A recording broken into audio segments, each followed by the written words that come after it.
Welcome to Bloodbath and Beyond. I'm Jay Bond, and today we're going to break down our top 10 modern horror remakes. Now, this will include horror remakes that came after the year 2000.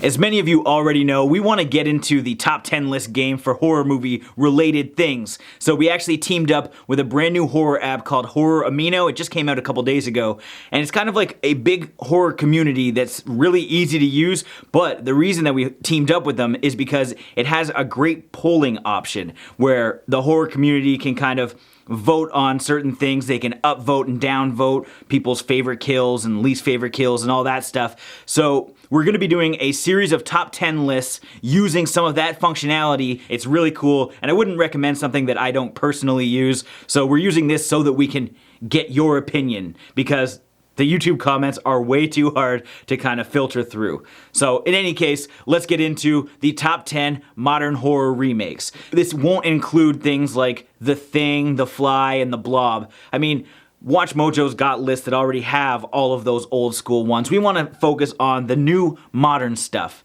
So let's get on with it. Coming in at number 10, we have I Spit on Your Grave from 2010, starring Sarah Butler. This movie is awesome. Sarah Butler does such an amazing job at exacting her revenge after she's brutalized at her cabin when she's just trying to get away and do some work. She goes on like the craziest rampage and kills these guys in really unique ways, and it's just great. And what's nice is they also rebooted the series since then, so we actually have a sequel, and then we have a third movie which actually brings Sarah Butler back in, and they're actually working on another I Spit on Your Grave called Deja Vu. In at number 9, we have Aja's The Hills Have Eyes from 2009. This is another solid remake that does the original justice, and it wasn't just for shock's sake. It's definitely a lot more twisted than the original, but Aja's direction really gave this movie a very gritty and real look. And it just gets under your skin. It's so disturbing, and it's one of those movies you just need to watch. Coming in at number 8, we have another Aja remake, which is Piranha 3D from 2010, starring Elizabeth Shue, Jerry O'Connell, and Richard Dreyfuss. Piranha 3D, when it came out and took advantage of 3D, we have like the fish coming at the screen.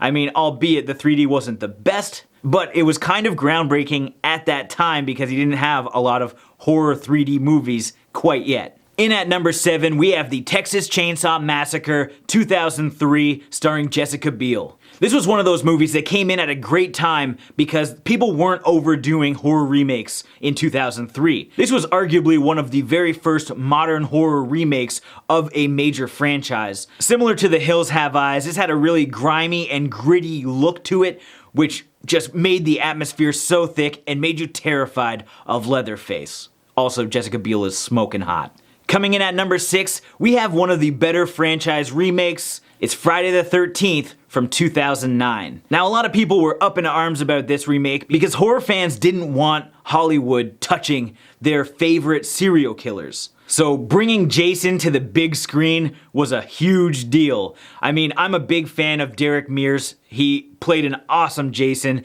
There's some great kills, even though this isn't true to the original Friday the 13th, as this remake actually like mashes about 3 or 4 different Friday the 13ths together. This movie was made for fans of Jason and for the slasher fans that just want to see a bunch of 20-somethings going to a cottage or a cabin up north and getting killed. And they did it perfectly. Coming in at number 5, we've got Zack Snyder's Dawn of the Dead from 2004. From the incredible opening sequence, you know exactly the quality of movie that you're getting into. Dawn of the Dead is one of those movies that really put a lot of horror fans in their place when we're all saying, no, please don't remake one of our most beloved zombie movies of all time.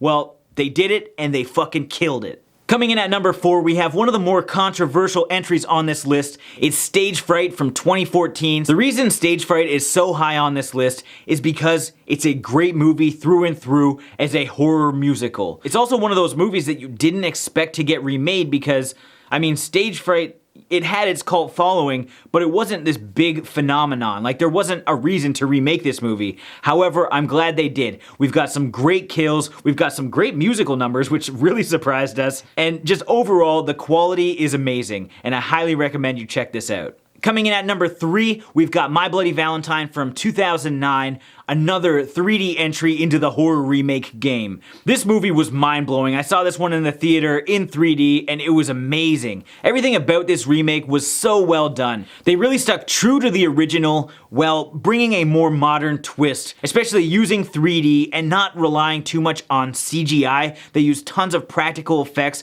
for some awesome kills, including one of my favorites, which is the shovel face decapitation. Coming in at number 2, we've got another very controversial entry on this list. It's Evil Dead from 2013.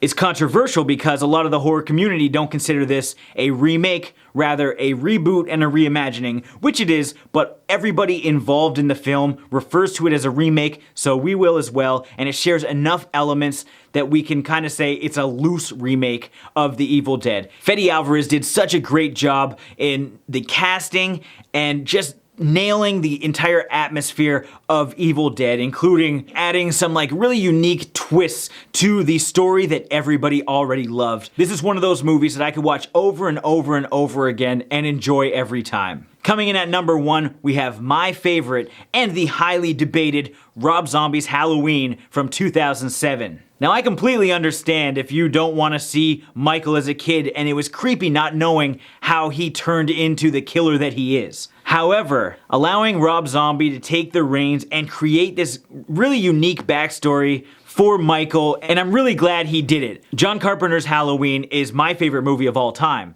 I mean, I've got Myers right here on my forearm for a reason because I absolutely love Halloween. So I went into Rob Zombie's Halloween with a completely open mind, just wanting to see how somebody else can tell the story. And it's absolutely incredible. And the casting overall for this movie was made for horror fans. I mean, he included Brad Dourif, Bill Moseley, Udo Kier, and introduced Tyler Mane to the horror community as the beefy Michael Myers, and it was awesome. Now I know we forgot a lot like The Ring and Maniac, Silent Night, Black Christmas, House of Wax. There's so many remakes coming out these days. I want to know what you guys thought in the comments.